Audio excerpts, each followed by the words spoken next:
America Israel का साथी होने की वजह से इस युद्ध में आ तो कूदा, ऐसा ही कुछ बोल करके अमेरिका ने फरवरी में ईरान पर हमला किया था। लेकिन अब यह हाल है कि इजराइल के प्रधानमंत्री बेंजामिन नेतन्याहू इस युद्ध के विराम से आज जा चुके हैं। नमस्कार, मैं हूं आशीष त्रिपाठी आपके साथ। ईरान युद्ध को लेकर अमेरिकी प्रेसिडेंट डोनाल्ड ट्रंप और इजरायली प्रधानमंत्री बेंजामिन नेतन्याहू के बीच मतभेद अब खुलकर सामने आने लगे हैं। सीएनएन की एक रिपोर्ट के मुताबिक नेतन्याहू ये चाहते हैं कि ईरान पर हमला जारी रहे, जबकि ट्रंप फिलहाल इस स्थिति में नहीं है, या यूं कहें कि बातचीत और डील के बात को मौका देना चाहते हैं। रिपोर्ट के मुताबिक मंगलवार को दोनों ही नेताओं के बीच करीब 1 घंटे तक फोन पर बातचीत हुई।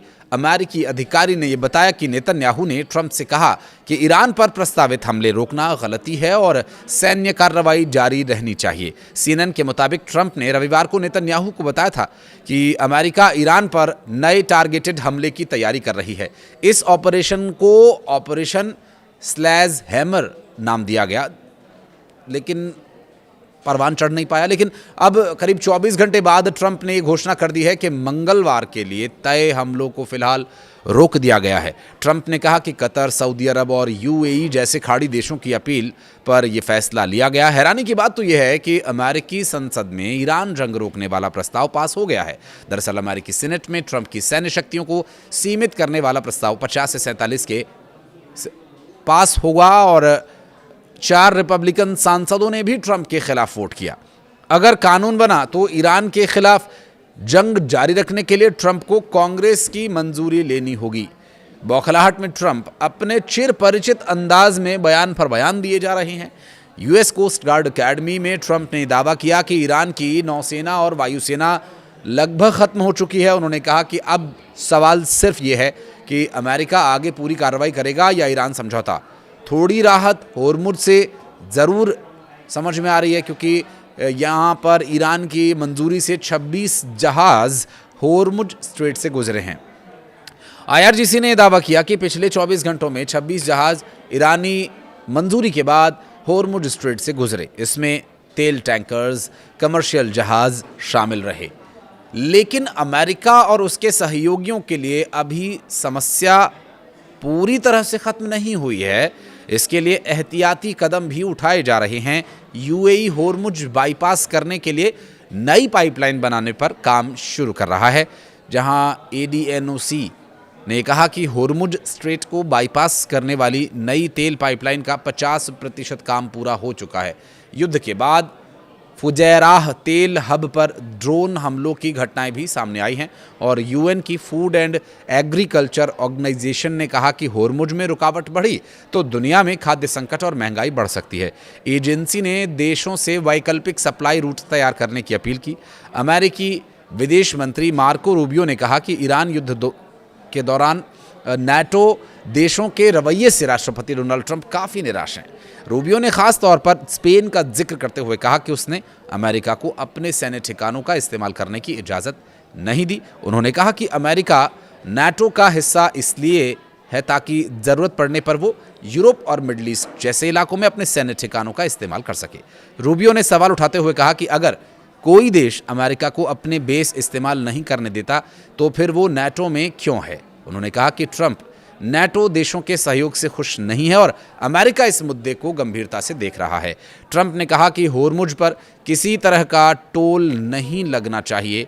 ये एक अंतर्राष्ट्रीय समुद्री रास्ता है और इसे सभी के लिए खुला रखना चाहिए। व्हाइट हाउस में पत्रकारों से बातचीत के दौरान ट्रंप ने कहा कि अमेरिका इस मामले पर नज़र बनाए हुए है। अमेरिका की नाकेबंदी पूरी तरह से असरदार रही।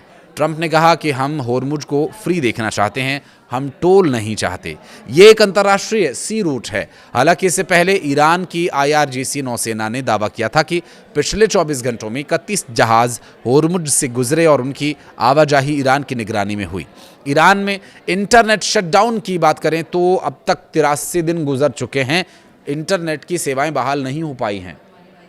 इंटरनेट निगरानी संस्था नेटब्लॉक्स के मुताबिक देश में अंतर्राष्ट्रीय इंटरनेट नेटवर्क करीब 1966 घंटे से ज़्यादा समय से बड़े पैमाने पर बंद है, यानी 1968 घंटे। रिपोर्ट के अनुसार ईरान सरकार ने 28 फरवरी को युद्ध शुरू होने के कुछ ही घंटों के भीतर देश भर में इंटरनेट पर पाबंदी लगा दी थी। इससे पहले जनवरी में सरकार विरोधी प्रदर्शन के दौरान भी करीब 20 दिन तक इंटरनेट सेवाएं बाधित रही थीं। अब स्थिति ये है कि ट्रंप और बेंजामिन नेतन्याहू एक दूसरे के आमने सामने हैं। नेतन्याहू ये कह रहे हैं कि ईरान को मारो, हमला करो। ट्रंप ऐसी स्थिति में है नहीं कि वो हमला कर पाएं। ऐसे में उन संभावनाओं की यदि बात करें तो संभावनाएं कुछ इस तरह से हैं कि वो 5 शर्तें जिसको लेकर के लगातार जद्दोजहद बनी हुई है। नंबर 1, युद्ध की वजह से हुए नुकसान की भरपाई की मांग पर ईरान अब तक अड़ा हुआ है, जबकि इस पूरे मामले में अमेरिका का कोई भी जवाब नहीं है।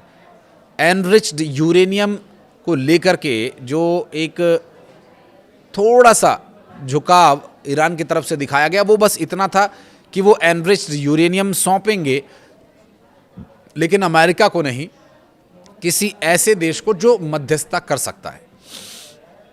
तो वहीं परमाणु हथियारों की स्थिति यह है कि ईरान के द्वारा परमाणु हथियारों को लेकर के कोई दावा नहीं किया जा रहा, जबकि अमेरिका का कहना यह है कि ईरान परमाणु हथियार जब तक नहीं बनाने की बात पर सहमति नहीं दे देता, युद्ध नहीं रुकेगा।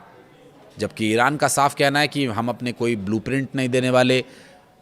परमाणु बनाने या नहीं बनाने की लेकर को हाँ या ना की स्थिति में ईरान फिलहाल बिल्कुल भी नहीं है, लेकिन हाँ एनरिच्ड यूरेनियम सरेंडर करने वो उस स्थिति में थी जबकि पूरी तरह से युद्ध को रोका जा सके। हालांकि ईरान अपनी तरफ से पूरी तरह अपने स्टैंड पर अब भी कायम है, जबकि ऐसी परिस्थितियों में अमेरिका के द्वारा नुकसान की भरपाई के संबंध में वही स्थिति जो ईरान ने अब तक अपनाई हुई है, परमाणु हथियार बनाने या नहीं बनाने की स्थिति पर हाँ या ना जैसी कोई स्थिति भी नहीं है।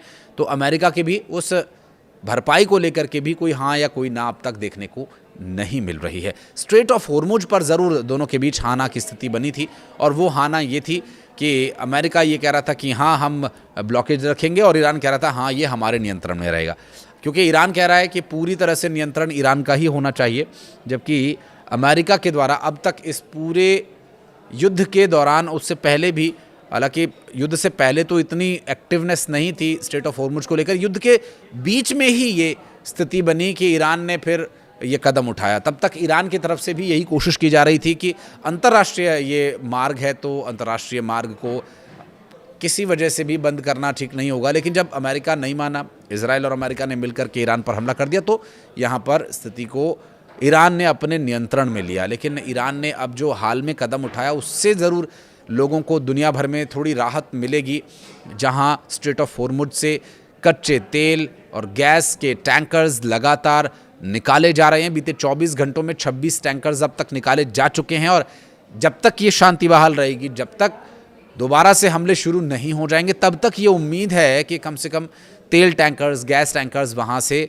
निकल सकें, और अंतर्राष्ट्रीय समुद्री मार्ग में कुछ व्यापारी जहाज़ों को भी इसी तरह से रवाना किए जाने की जानकारी मिल रही है। फिलहाल ये कितने समय तक बना रहेगा इस बारे में अभी कुछ नहीं कहा जा सकता, और डोनाल्ड ट्रंप जो मजबूर हैं कि युद्ध विराम के अलावा युद्ध खत्म की वो घोषणा कर नहीं सकते, और युद्ध लड़ने की स्थिति में वे हैं नहीं। साथ ही बेंजामिन नेतन्याहू भड़के हुए हैं। अब देखना होगा कि इस भड़का भड़की और ख़ुद अपने घर में घिरे डोनाल्ड ट्रंप क्या आगे रुख अपनाते हैं।